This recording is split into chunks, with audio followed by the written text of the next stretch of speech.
So we last came here in 2013. This is the island's capital. Behind me is the Old Town. Very beautiful, very picturesque, as you can see.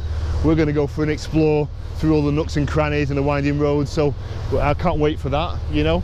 But here we are today. It's beautiful, isn't it?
So a lot of people get the wrong idea about Ibiza. Yeah, sure, you've got your clubs, you've got San Antonio, you've got all the bars and the strips, but this is Ibiza town. Really quaint streets, little nice boutique shops, nice bars as well. So we're going to have a little walk up to the top, I think, if we can get up there. It's really warm, but hopefully we get some really good views up there, and when we get to the top we'll probably have a nice drink up there as well. So the long hike up this hill begins as we head up to the top.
We're about halfway up the hill and it's really hot, so we're probably just going to go as far as this point. And but that's okay because there's some fantastic views, some really nice views. So you've got all the town down there, you've got the beautiful Mediterranean there. The sea just looks so nice. I just want to jump in there, even though I'd probably kill myself. Formentera's over there, and then you've got the cruise ships as well. Those of you that follow us and watch our videos will know that one of our passions is cruising. So why not take a look at some of our cruiser views whilst you're on our site. So yeah, so we're going to head back down now. We're going to find somewhere to drink, because there's nowhere to have a drink up here, and maybe have a little bit of tapas for lunch as well.